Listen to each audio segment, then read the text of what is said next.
Hello and welcome to the American Experiment Podcast. This is episode number 16, and we are going to break down for folks. I'm Bill Walsh, by the way, Senator of the American Experiment, Director of Marketing and Communications.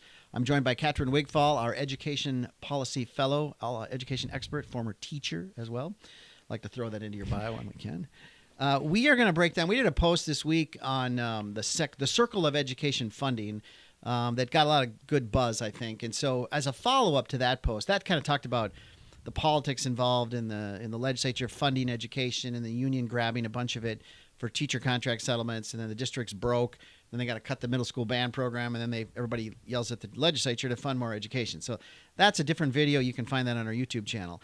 But to follow up with that, people started asking, well, how does the legislature fund education? What goes into the funding? And it's very complicated. Everybody says, oh, it's really complicated. You can't understand it. So in the next 15 minutes or so, we'll try to keep it to 15 minutes, Catrin and I are going to try to explain the K-12 education funding formula in the state of Minnesota. They used to say at the legislature there's only like 3 people that really understand it. You know, Tom Melcher was the director of finance for the Department of Education for like 30 years. I worked with him. He was a great guy and a genius. He really understood it, you know, and then there was like 3 other people that understood it. I'm not going to say that I understand it, or maybe, Catrin, I don't know if you can say you understand it, but we're going to get close. We're going to raise the level of understanding for everybody watching and listening on how we fund schools and education. So to get started, it's a formula based on how many, well, how do we start? Yeah, let's start there. Well, let's back up a second. Even I'm already confusing people. Get in the weeds very quickly. There's 3 sources of funding. I'll let you talk some. What are the 3 sources of funding for schools in Minnesota? Federal, state, and local, with the state aid making up the bulk of education revenue. Perfect. That's a perfect start. So everyone understands that. There's federal money. It's a very small part. State is the big part, and then local is varied across the state depending on your local school district. So the second big piece to know is that we fund education on a formula based on how many students you have. We don't send money to districts based on land mass or number of schools or any kind of other population of your. It's a formula based on how many kids you have. So that sounds simple, but of course it gets more complicated. It can. So yes. we don't count all the kids the same, right, Catrin? Why don't you explain? Every kid is different in that formula. Right. So you're right where we have this basic allowance formula. So school districts receive dollars for the students they are responsible to teach. But within that, it costs different amounts to educate different students in different grades. So we put this pupil weight within the formula on basically each student's head. So if you are in half-day kindergarten, your weight is less than if you are in full-day kindergarten, all the way up to full-day kindergarten through grade 6, carry the same weight, and then past that there's a secondary weight that's a little more. And that means it's more expensive to educate a high school student than it is to educate a kindergartner. So not all kids are equal in the formula. Makes sense, but when we say per kid, it's really not quite per kid because different kids are weighted differently. So there's a lot of acronyms in education. One of my favorites is the weighted average daily member. So average daily member is a kid. Then we check in with school districts a couple times during the year, like in October is the big count, how many kids you got today, and then another look in the spring to figure out what your average daily membership is over the course of a year, because, you know, kids come and go during the school year. Mm-hmm. And then as we just explained, they're weighted based on a high school kid, a kindergartner, a second grader. So weighted average daily members, they actually say this at the legislature. They're called WADMs. They actually use the acronym as WADMs. So when you hear WADMs, they're talking about your kids. I can just imagine, you know, the teacher saying, you know, get all those WADMs in from recess. We got to get them to Spanish class. You know, all the little WADMs are running around. I love this imagery. We got to come up with like a little thing that's a WADM, you know, a little kid running around. Like a...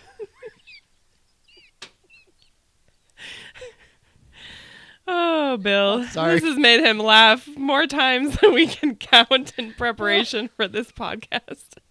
I'm thinking like the Oompa Loompas or the Minions. They're like Minions. They're WADMs. They're running around. So weighted average daily members. All right. We're having too much fun with it. Okay. So you've got your 3 different kinds of funding, but let's just zero in on the state funding because that's the biggest and the most complicated, really. We've got how many kids we got for White Bear Lake School District, let's say. We got our weighted average daily membership figured out. first one is the one that we always talk about, the basic education funding formula, right? The basic allowance, or what's the technical term for it? Yes, basic education revenue or formula allowance. And I guess the easiest way to put that is there's a certain dollar amount that is connected to that formula allowance. The legislature sets it. It typically increases every year, and that represents the minimum dollar amount that a school district will receive in education revenue. So, for example, it's around $7,100. It'll go up to just over $7,200 by 2025. So take a school district, say it has 1,000 students. So that district at minimum will receive $7,100 per student times 1,000. That district's basic starting education budget is $7.1 million. Then it gets more complicated because you have all these other revenue streams. We'll get to that next. But so that's it. That's the basic thing you hear when you hear formula, when you hear the legislature debating the formula and increasing the formula up every year. That's what we're talking about. And then one of the things we like to, the myth busting, or one of the talking points that get thrown around, is that education funding has not kept up with inflation. And when folks say that education funding has not kept up with inflation, what they mean is this formula, this piece of the formula, the basic education revenue, the formula allowance, has not kept up with inflation. And we use different kinds of inflation, but even if they're being fair, which a lot of them are, in the CPI, the right inflation to use, it's technically accurate, right? That the formula has not kept up with inflation since they always go to 2003 because that's when Governor Tim Pawlenty was elected, and they like to villainize him as the guy who cut education, which he didn't. That's a whole other podcast. But that's where they go back to, and it hasn't kept up with inflation. So is that technically accurate to say that? It's technically accurate, but it's not the full picture, because we mentioned the basic education revenue, that formula allowance, is the minimum dollar amount a district will receive, but it's not the only money that a district receives. So when you look at what a district receives and then you adjust that for inflation, you get a combined general education revenue, and that is what we have to look at adjusted for inflation, and that actually has kept pace and exceeded when adjusted. So when you make the argument that one piece of what districts receive hasn't kept pace, it's not an apples to apples comparison. You got to look at all education revenue. Yes. And that certainly has kept up pace with inflation and more than that. Yes. Okay. So every district gets, let's say, $7,100, $7,200 a kid. But we hear about Minneapolis getting up to, $14,000 a year, $19,000 a year to educate a kid. Where does the rest of the money come from is the question. And this is where the disparity, around the state looks at. If you're a small rural school district, and then you're going to get closer to that basic number. If you're an urban district with high needs, and there are real needs, and that's why we fund needs, basically. We try to in the formula. You're going to get way more than $7,200 a year. So correct. A kid. So let's get into some of these. I've got a list in front of me. I mean, a list of things we add on, and we don't have time to go into all of them. But maybe do you have the list? I mean, maybe we could just go through some of these. Sure. I mean, and these are also formulas. Correct. And there's lots of politics in all these formulas too, like who gets them and how much and how many dollars. There's $1 per kid attached to all of these formulas. But I mean, I don't know what order these are in, but extended time revenue. So that's kind of what it sounds like, right? I mean, just money for kids after school programs or before school programs. Right. Yep. So, and it's important to note that with all these different money pots, not every school district qualifies for every component. So the legislature will put out a finance report and say with, extended time revenue, there are currently 148 out of 329 eligible districts. Mm-hmm. And then you look at how many charter schools are eligible. So that is why, as you mentioned, you see the difference in dollars that districts receive, because they receive different dollars depending on their student body, depending on those needs. Extended time revenue is one of them, gifted and talented, small schools revenue, declining enrollment revenue. So there are different ways that the legislature tries to help. That's one of my favorites, declining enrollment revenue. So this is what we do. We actually compensate school districts for losing students. If you're losing students too fast, it affects obviously your funding, and there's these critical moments where you can't fund you got to consolidate your third grade into one class because you can't afford to have that second teacher. We fund that, which I think is bizarre and wrong, and that we have declining enrollment aid. But so you keep going. Local option revenue, sparsity revenue, and sparsity is a thing. So transportation sparsity this makes sense. If you're in a very rural, sparse district, let's say your district covers hundreds and hundreds of square miles. Well, a bus ride to get a kid is way different than a bus ride in White Bear Lake, where it's a very, very compact, neighborhood, and the bus can run around and pick up hundreds of kids. Well, you got to pay more for gas. It takes longer. So we give sparsity transportation revenue. That's a formulary allowance in addition to the base formula. And again, a district in rural Minnesota is going to get that. A district in the suburbs isn't going to get that. So this is where you get your disparities. Correct. Equity revenue, transition revenue, pension adjustment revenue, alternative compensation, the whole QComp program that was started in the 2000s. And then we'll get to that. That's the big ones. I'm trying to do the little ones first. Oh, sure. So the last two big ones, basic skills revenue, which gets to our compensatory revenue and our ELL revenue, English language learners, or English as a second language. So here's where Minneapolis jumps, really. And school, and we always pick on Minneapolis, but here's where urban school districts with high needs jump in the formula. Compensatory revenue, let's start there. So can you give us a brief explanation? What is compensatory revenue? So it's site-based revenue, and it's calculated based on the educational needs of the students in that district. So it's essentially meant to target low-income students and very low-performing students. So it's extra dollars meant to help them get up to speed where the rest of their peers are. And so we have seen, millions of dollars go into that. And that is why Minneapolis gets a lot, St. Paul gets a lot, because they have a lot of students who are eligible and qualify the school district for that revenue. So those dollars are then supposed to go toward, remedial instruction in reading and math, and adding teachers and teacher aides for that individualized instruction. So there's all these different things that a district is supposed to use that revenue for to help students catch up.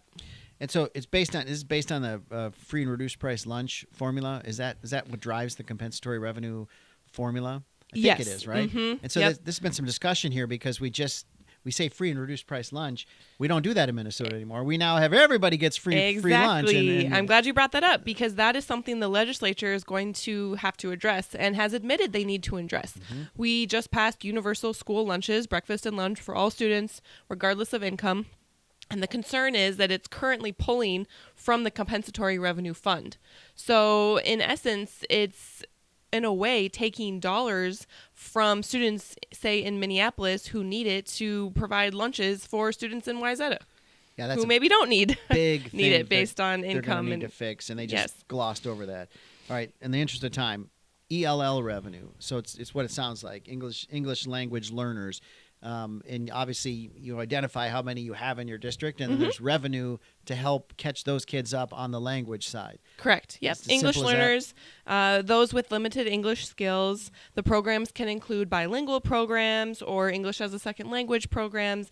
And so within these programs, students are taught to read, write, listen, and speak in English. So it's a way to help bolster students' English skills. And I actually didn't know this, but the state has been provided funding for EL programs since 1980. Mm-hmm. So one of the things we like to say is that, there's a lot of talk about disparities in formula funding. Minneapolis gets too much money. And you can argue they do or not. And there's a lot of politics in these formulas that the legislature fights out. But we worked for a commissioner of education at one point in my career who used to say, to the folks complaining about the disparity in funding, it's like, well, do you want Minneapolis's problems, basically? In a way, it's like, do you want Minneapolis's funding? Because their funding becomes because of high poverty in a lot of areas, and a lot of English language learners end up living there. So the money does follow the challenges in theory and in practice. So there is a reason Minneapolis gets more money, St. Paul gets more money, some of these urban districts get more money, and the legislature has tried through this complicated formula to address that. And just a note on the formula, there's been many revision or attempts to revise the formula over the years. Governors have appointed commissions to look at how do we fund schools. Other states have looked into this. Most states do it very similar to what we do in terms of an education formula with a base rate and then additions for different things we want to fund. No one's come up with a better alternative yet. Basically, it's the worst system of all except for all the other systems. And so that's just kind of a note on that. You'll see that another governor will get elected and say we're going to change the way we fund schools, and they end up with a base formula with additions for different things. So, okay, a few other things from the state, other funding sources, and these are, again, we don't have time to go into the details of these, but other things that the state funds per kid or per participant, because some of these are adult basic education schools provide, food and nutrition gets money, integration revenue. We don't have time to do a podcast on integration revenue. Career and technical education, literacy incentive aid, and then non-public pupil transportation education aid. So everybody gets money. One of the things we do for non-public students is we give them a ride to school and we help them with textbooks. It's very minimal support that the state provides to all kids, no matter where you go to school. And so that gets funded to the your local school district gets some money to help give everybody a ride to school, even kids in the private schools. And so those are other funding sources. So that's kind of the state revenue picture. It's not equal among states, but it funds the equal dollar, the formula plus challenges and needs above that. Let's talk about the federal piece a little bit. The feds have two big interests in education, special education, and I would argue the compensatory, or they call it Title I. It's the Title I of the Education Act that funds schools with high concentrations of poverty, trying to catch kids up. Mm-hmm. So let's talk about special education a little bit. This gets a lot of play because of the unfunded mandate of the federal special education. The gap. So local school districts are required by federal and state law to provide special education services to students with disabilities. You have that in IEP plans, 504 plans. And so in order to provide those services, school districts receive state aid. Acronym alert there. I know. IEP. Individual Education Plan. Mm-hmm. Which should be something the parents and the teachers and the kids work out for them individually. Okay. Yes, it does end up being a lot of paperwork for the teacher, but the goal is to help students keyword is individualized. Yes, we're going to plan for your kid. Absolutely. So in order to fund to provide these services, school districts get state aid and then some federal aid. And then if both those chunks of aid are insufficient to pay for the costs of the special ed programs, districts use general fund revenue, which we just talked about. The different revenue streams that go into that. So the debate has been, okay, we see rising special education costs over the years. I think Minnesota educates, or around I think it's 18.5% in 2022 of students receive some special education services. So as those costs go up, the argument is that the state and federal dollars have not accounted for that, and so districts have to dig into the other parts of their budget to make up the difference, which then eats away at other things. So a whole nother show on special education funding. I mean, just a couple of things though on the unfunded mandate of the federal government. I think that's been a point for school leaders to whine about lack of special education funding on the revenue side. Everyone's always focused on the revenue side. Nobody ever works on the cost. So on the revenue side, the federal government mandates this, and they don't. It's an unfunded mandate. The federal government funds 22% of the cost of special ed, and they mandate we have to do it. It's like, well, hold on a second. Are you telling me that without the federal government telling you, Mr. Superintendent, Mr. Principal, to educate special ed kids, you wouldn't do it? It wouldn't be your mandate. It wouldn't be your mandate. It's an unfunded mandate, something you wouldn't do but for the federal government to tell you to do that. That's nonsense. We're going to educate all kids in Minnesota and elsewhere. So this idea that it's kind of a point for people to whine about funding. And they mandated it, but they don't fund it. Well, that's fine when they do some regulation that no one would do otherwise, and then they don't fund it. But this is something that I think we're committed to doing. And so stop whining about the federal government gap and start working on the cost of special education, the rising cost of special education, the what am I trying to say? Way more kids in special ed than there used to be, and we have to look at that. The lawsuit abuse that goes on and the fear of lawsuits, and so all the things we do to avoid lawsuits in the schools. There's a lot we can talk about there. But that's a big piece of the federal money. Federal money, by the way, about 5% of Minnesota's education revenue stream, right? I think that's right. Yeah. It's not very much. When in the grand scheme of things, it's mostly state, a little bit of federal, and then the third piece as we well, and just something on that, the three pieces. So you do see most states have that kind of 50-50 split between state aid, and then federal and local. And Minnesota is tipped more. We're in the high 60% percentage. So most of Minnesota school district money comes from the state. So. Yep. All right. Final piece of the revenue picture is local property tax revenue.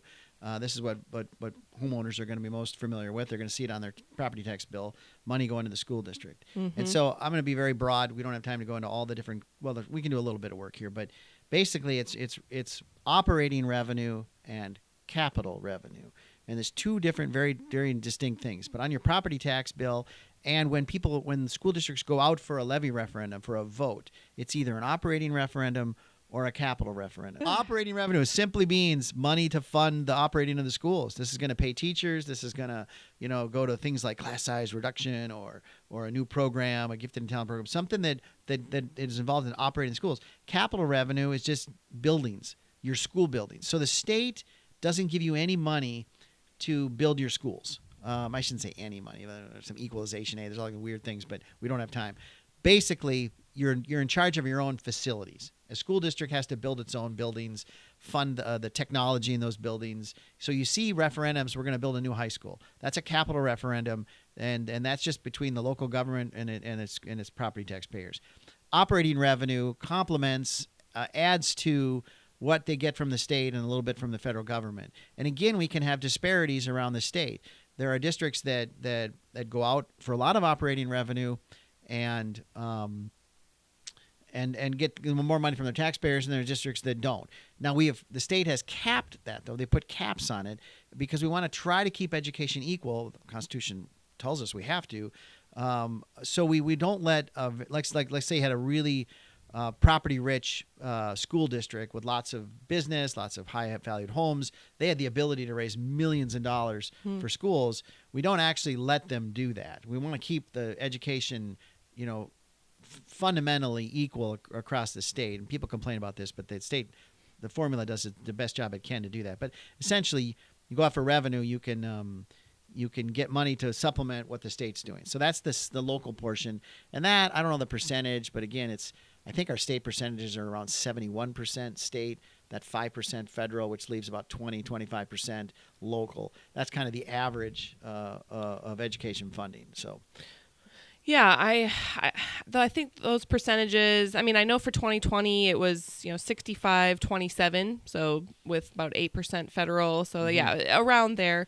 And then it's even, you mentioned with the referendum, so there are cap limits on how much a school district can raise through local property taxes with some exceptions. So I think that's important to note too. And then, of course, this past legislative session, there was a change to renewing existing operating referendums, which now a district can do once without going to voters. So that will be interesting to see how that plays out in districts as their current operating referendums come up for renewal, and the district then doesn't have to launch a renewal campaign and can just instead have the school board vote to approve that for another set period of time. The level of detail that Catrin was going to before, when I was trying to keep things simple, was that there are different kinds of referendum income or revenue, and levy revenue. Some, and I, again, simple mind here, some require a vote of the taxpayers. Some the board can just do, but the board has discretion. So the state says, look, we're going to give you this much money for, pick one of those formula allowances, safety, let's say, safe schools. There's a safe schools levy. Well, you don't have to go out for a vote to increase the safe schools levy. The board can just do that up to a limit, So we're gonna levy $3 a kid, a WADM, for safe schools, and they can just do that. This legislature have given them permission to do that. But that's where you get the discrepancies around the state, and it's good. It's local control. What are the priorities at the local district? So we're out of time because we didn't want to take too much time on this. We could go deep on a lot of these topics, but the bottom line is basic education revenue formula allowance, about $7,200. Every district gets that per WADM. And then all these other building blocks on top of it, depending on needs and challenges. Federal revenue comes in 8%, 5 to 8%, special ed and for poverty and to get kids caught up. And then your local piece is the third piece. Hopefully, people have been enlightened a little bit on how Minnesota funds schools in the state of Minnesota. That's been our podcast for the day. Thanks for listening. We'll enjoy episode 17 real soon.